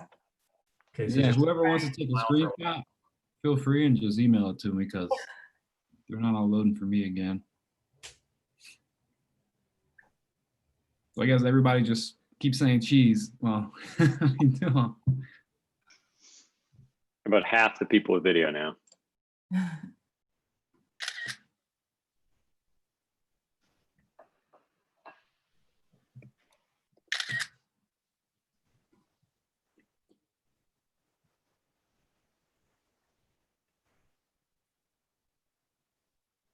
all right. I don't hear any more clicking, so I think we got it. We got everybody. Yeah, I got only the first page for me, but hopefully we got a good batch. Yeah, I'm not seeing anybody else adding their video, so I think we can probably keep going. All right, we can return to the discussion and move on to the more, broader discussion points here. Looks like George won the popularity contest here. Is there a systematic difference in the treatment of ice microphysics or water ice transitions between CMIP-5 and CMIP-6 models? My guess is that this is a question that probably is a very model specific answer, and I guess I could unmute a few people from select modeling centers, but Jen or Johannes, if you want to take a first stab at it, and maybe if Andrew or Alejandro or anyone else wants to chime in, please do so, or let me know that I have to unmute you. I think it's great to hear from Alejandro and Andrew, who've both been involved in looking at these things, at least in 2 models. And maybe there's other folks, maybe just self-identify in the chat. I bet there's not one systematic change. Yeah, Andrew, do you want to weigh in? I can, unless Alejandro wants to comment. But he'd probably say the same thing that I would, is in many of the models with much higher feedbacks in the Southern Ocean that we've looked at, there are significant changes in the microphysics. A lot of that's in response to the work that Jen talked about over the last 5 or 10 years, where we've actually improved our ability to do ice nucleation, to improve the ice fraction, or sorry, the supercooled liquid fraction in a lot of these high latitude clouds, both in the Arctic and in the Southern Ocean. And in the Southern Ocean, it's resulted in very different feedbacks in some of these models. And in the Arctic, it's actually resulted, I know in CESM, and in improvements in the surface radiation balance, because we have more supercooled liquid now. So I think, yes, there are some definite process motivations, and they get all the way into the microphysics that Johannes was talking about. And that was motivated both by all the work that was done at the model level, and as Johannes was alluding to, there's been a bunch of experiments, and particularly in the Southern Ocean, with in situ observations over the last 4 or 5 years that have really helped inform our models, and a lot of the assimilation work that's been done in places like the Met Office as well. Alejandro, do you have anything to add from your perspective? Yeah, well, I think that's, not much, in the sense that I think there's been a lot of work which has been driven or originated by these, the studies that Jen showed. And I'd say that probably, even though the driver was quite consistent across models, the type of the implementation of the changes, or how we have attacked this problem, will be very model specific. But I'd say certainly the models, or many models have put a lot of effort into this topic, and improving the microphysics processes to improve the supercooled liquid fraction. But the details will change from model to model. Is there any sense that those improvements have occurred while maybe neglecting some of the stuff that Johannes was talking about, which could potentially, if you believe his results, undo that whole signal? And CMIP 7 versus CMIP 6 will take us back to CMIP 5 if warm rain processes were represented differently, perhaps. So I guess think if it's going to take us back. Sorry. Go ahead, Johannes. I think I agree with Andrew that I don't think it's going to take us back, because I think probably the fact that the precipitation sink is overdone in models for warm clouds means that the evaporation sink is underdone, at least to some extent. And so if models address the warm rain bias, that probably means that we'll end up with models that do more evaporation through entrainment and things like that. And there, I think, as Tim Myers' slide shows, we should probably expect a positive feedback. So by no means is what I showed the last word on this. Moving on to Jen's question here, do observations support a Southern Ocean cloud phase feedback? I think, Johannes, you may have shown the figure from Ivy, which I think does address this somewhat, and I may unmute Ivy, so if she wants to chime in, but maybe you'd like to take it first, Johannes. No, I think Ivy is much better equipped to address this. Ivy, I hope you don't mind me volunteering you to answer this, because I think your figure does show from MODIS observations that you can indeed see that the phase transitions systematically do cause optical depth to increase in observations. Is that right? Yes. Yeah. So the figure that Johannes showed in his slides actually. So I guess the relevant figure here is the one over the mid-latitude oceans, which in part covers that latitude. In that figure, I haven't separated the northern and southern hemispheres. But yeah, that green curve there is essentially using MODIS observations to separate out the contribution of thermodynamic phase shifts, which in a sense is a proxy for the cloud phase feedback. The other processes, you can kind of cleanly separate them into liquid and ice versus the thermodynamic phase shift. So you can see that the phase shift is always positive for Dulong tau dt, which implies a negative feedback. And you can see that over the mid-latitude oceans, it sort of peaks around minus 24, minus 25 degrees Celsius, which I interpret to mean that that's where the thermodynamic phase shifts are most important over that region. Jen, did you have, is that convincing to you, or was it a provocative question or an honest question? It was a really honest question because like I looked at a lot of papers and trying to prepare my talk, and I felt like I didn't have a consistent answer to this question. So like the Myers paper, the Myers slide and recent work, and then I think Paula Cheppy has done work and Dave McCoy, and I just didn't end up at a good synthesis of it. And so I wondered if someone had a good synthesis in their head. And I think, Mark, you could also answer this question too. You seem to have some opinions about it. The only thing I would point out is that the Tarai et al. Study that Johannes cited, or maybe you did, using ground-based ARM observations also tried to tease that out, and there was a discernible phase signal in there. So even from ground-based observations, which are pretty noisy, but you can extract a phase feedback signal in there, a temperature dependence of phase affecting the condensate in clouds. Let's move on. So Steve Klein asks, are there obstacles to performing studies using large eddy simulations or observations that need to be overcome? I think that could be a question for both of you and anyone else who'd like to chime in. So I guess maybe I'll start because I had a bullet point on this on a slide that I kind of had to gloss over because I was running out of time. So there, okay, so I did cite an LES study that was done by Rachel Atlas at UW that used Socrates as the observational data set. And I think that's really important because when we talk about sync processes for clouds, I think it's fairly clear what that concept means in a GCM context, but it's much less clear what it means in the context of a real cloud field. So what I mean by that is the properties of an individual cloud and a cloud field can be quite different, especially if there's organization there, right? And so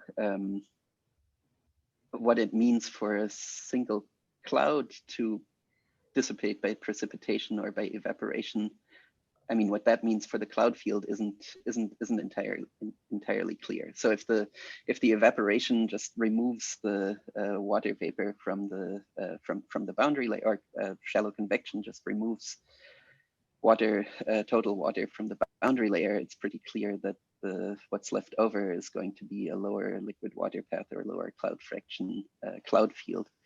But for precipitation, I think in the tropical and subtropical clouds, there have been studies that have shown that precipitation actually modifies aggregation of these cloud fields.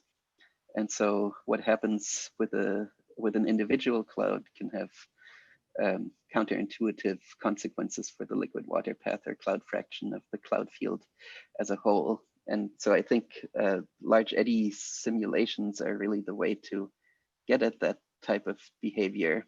And I guess the question is whether the ice phase processes in these clouds add a whole new dimension to the possible linkages between large-scale sync processes and large-scale cloud behavior that we don't have in the tropical and subtropical clouds. I'm not sure that addressed the question, but that was something that I wanted to get off my chest. Thanks. I know Andrew has input into this answer as well.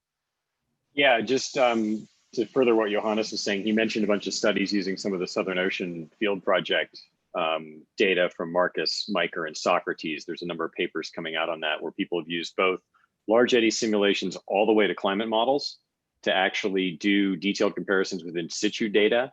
Almost like you can use it sort of like the CF sites output, where we have, for example, at Macquarie Island in the Southern Ocean, there's like several months or over a year of very high quality observations now that can be used to compare to models.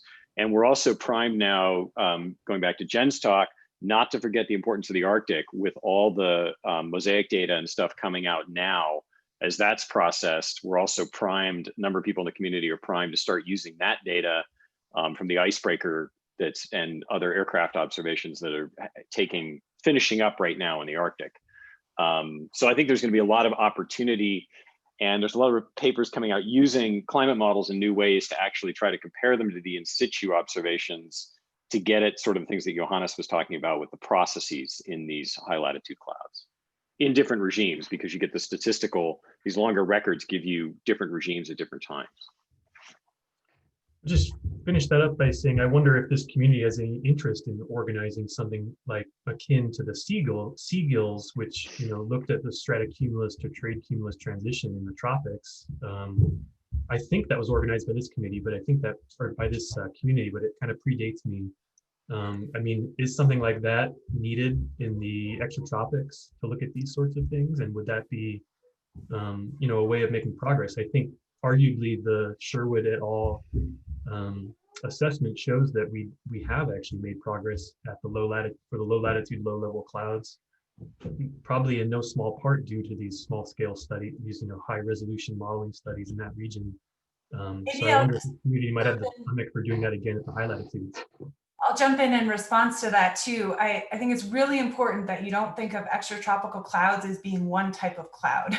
There are many different regimes in the extratropics, and I think I often get questions that are relevant for these post-cold frontal clouds, but totally irrelevant for Arctic clouds, which form by very different mechanisms. And there's actually really nice work, Pithen et al., doing these kind of idealized modeling studies to understand how air mass transformation is affecting clouds in the Arctic. And I think there's definitely room there to think more, but there's definitely been some kind of this process level, kind of cloud level work done in the Arctic.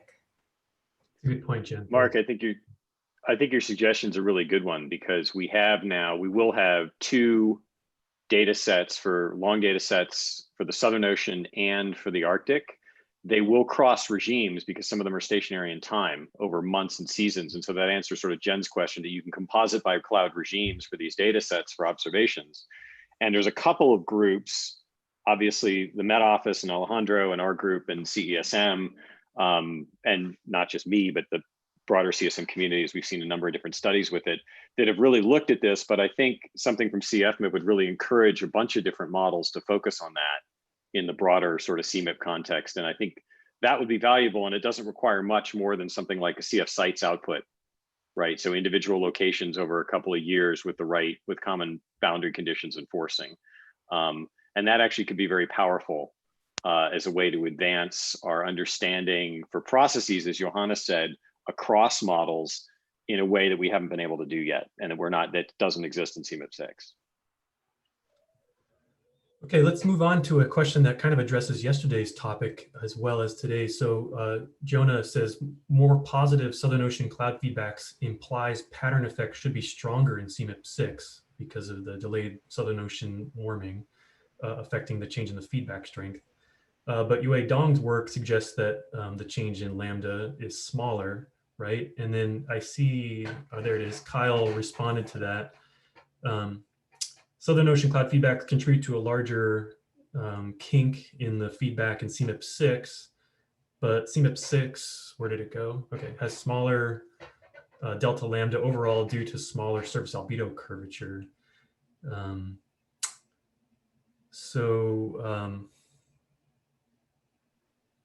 I don't know if that answers your question, Jonah, but one thing that strikes me as an interesting question is the direction of causality.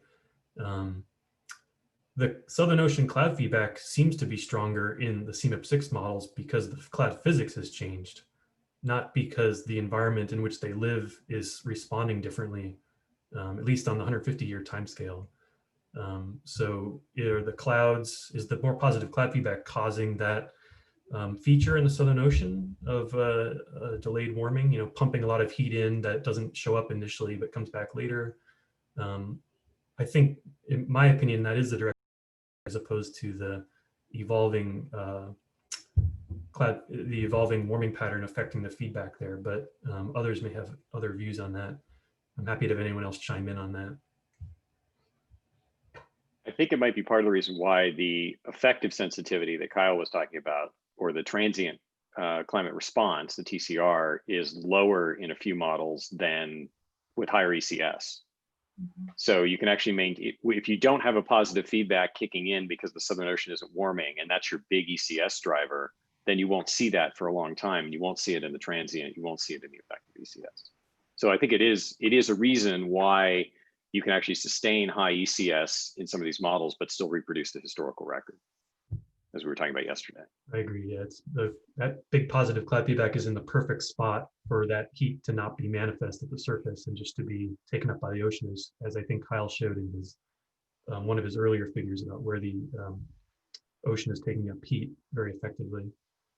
I'll just chime in that I think that that's a really neat aspect of CFMIP that just hasn't existed in the past, this kind of connection between ocean and cloud feedbacks. And, you know, in retrospect, the work by Bill Fry and myself shouldn't have been surprising, but it still was. And so I think you can learn a lot from looking within an individual model. And I think we need to pay attention to those studies in addition to the CMIP5 to CMIP6 transitions, because those are a lot more complicated to try to understand. Back to Andrew's question here, if you could define the state with enough dimensions that result from processes like liquid water path, phase, droplet number, concentrations, can you limit or better constrain equifinality? I guess that's for Johannes. Yeah, so I think that's a really good question. And I guess what I really mean when I talk about process-oriented observations is the hope, I think at this point it's a hope, that there are some observations that are really dominated by one or two parameters in the model, or maybe one process in the model. And so when I said PPE would be a really good way to test these proxies for processes, what I meant is if you, instead of plotting the contributions to cloud radiative effect, you plotted the contributions to warm rain probability, would that stacked histogram that we saw in Yoko's figure look very different? Would it be dominated by maybe the handful of parameters that go into the autoconversion parameterization? And if that's the case, I mean, I think that's a really hopeful avenue for making progress, because then we can use PPEs to kind of inform the observations community in terms of what observations would be really helpful for constraining one process at a time, or maybe one or two processes at a time. I don't know what those what parts of the state are amenable to that. I mean, I think warm rain probability probably is. Supercooled liquid fraction, I think probably as well. I think that would be a very useful thing to look at in a PPE to see if that's maybe completely dominated by the WBF parameters, for example. Johannes, I think you're uniquely positioned. You have unique insights into how ACI simultaneously would be potentially impacted by individual processes. And so I wonder if you'd have to add a whole new set of dimensions, or would it be, do you think it would be roughly the same processes that govern both the feedback, the mean state, and the aerosol cloud interactions? So I don't think uniquely, because there are a bunch of us that try to have a foot in both worlds, right? But I think what so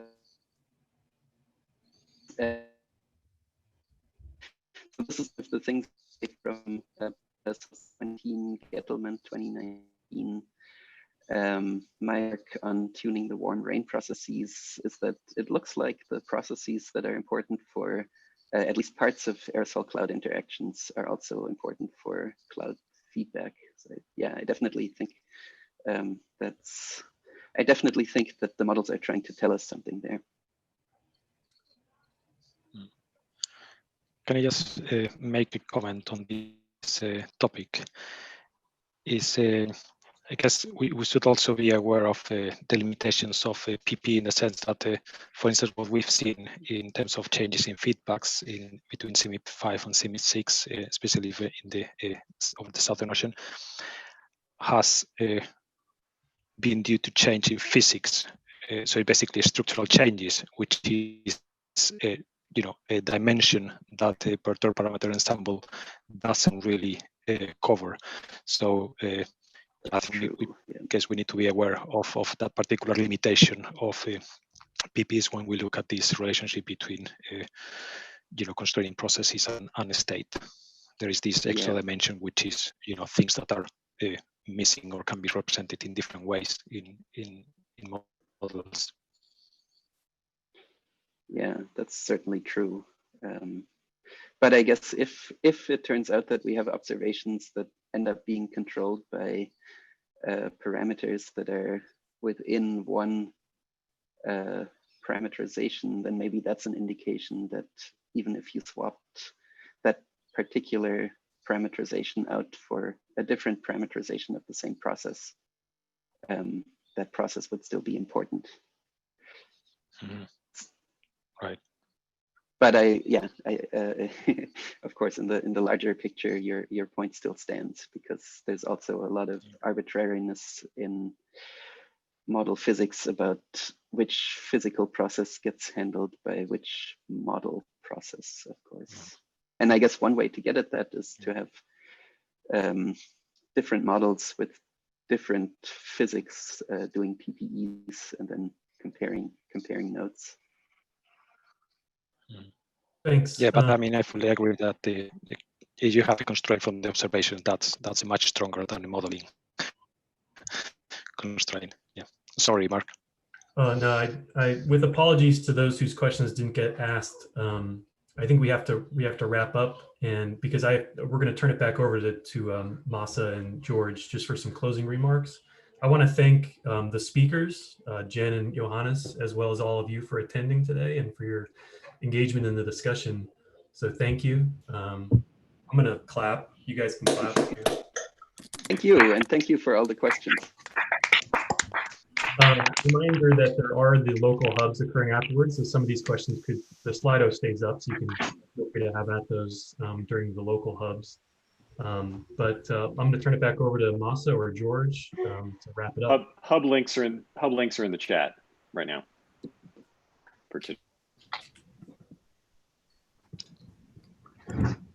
Okay. Let's do the closing closing of at least the plenary of this meeting. We're gonna have to thank some people for the incredible amount of work they put into this. But I think what I want to do is first of all thank Jen K for taking the lead in organizing this meeting and doing an incredible job. And I think I will pass the microphone or the screen or whatever you call it over to her to thank all the other people that were really important in organizing this meeting. Yeah, maybe just for some context, we started planning this meeting in April. So we had an SSC meeting, realizing the pandemic was happening and that we were unlikely to be able to go to Seattle.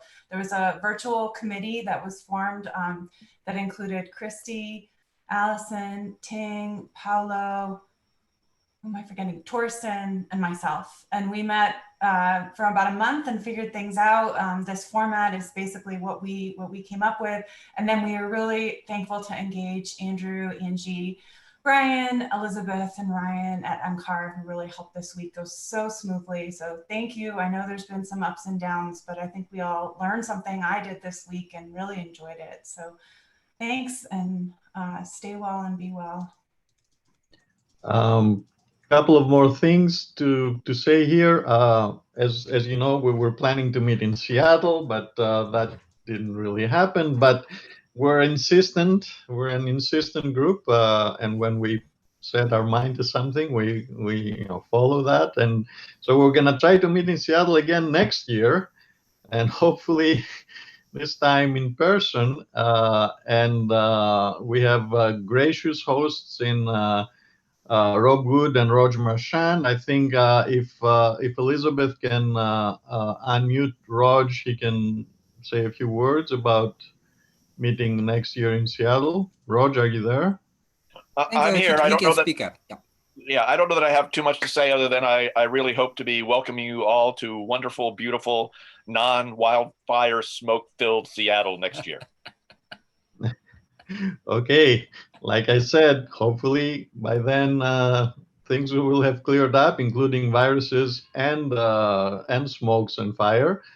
So put it in your calendar. I think, I mean, I don't remember the days offhand, but it's going to be almost same time, beginning of September in Seattle next year. And also don't forget, we have three breakouts or three local hubs coming up today, and also next week there are two local hubs in Asia organized by Ting and Sarah, and there's a COSP users meeting that anybody who's interested can contact either Alejandro or Steve Klein and ask to participate. Those three are all next week. And so, in order to close, if anybody who can unmute their microphones, and if Elizabeth can unmute as many people as possible, so that we clap for a big thank you to our local hosts.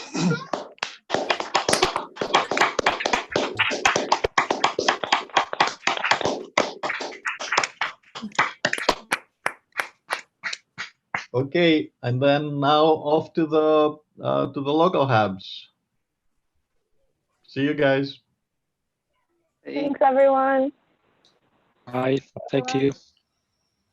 Maybe we need to do 740. Do you do 740? Yeah, I can do 740 if I need to. Right, I think there's might be a team with 740. There's lots of teams 740.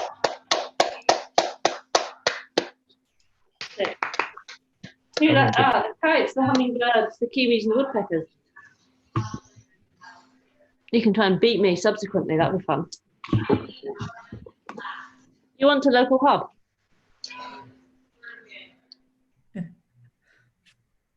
Funny, local hub sounds like local pub. That would be nice. That's in Seattle. I hope they have good local pubs in Seattle. Yeah. I'm sure they do. They do, but the drinks are $10 each. Oh, well, we're going to start saving.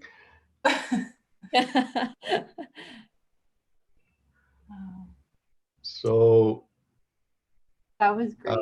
I don't know. Are we doing any debriefing? I think we're good. One thing was Masa said something about a post survey. So I'm going to go to the local hubs and enjoy them for an hour, but then I'm happy to put something together. It's just questions, or if you guys have things you think we should ask, you should send them, and we'll just put it in a Google form again and hopefully get that sent out to everyone who registered, because I think also some people are not watching it synchronously, so I think it's really nice to send it and have people be able to give feedback and write things. And yeah, thanks, Jen. Especially we could not get any response from people just watching YouTube, and they didn't join the Zoom meeting. And there were a lot of them. I mean, up to 40 people at some point I saw on YouTube. So there were a lot of them on YouTube.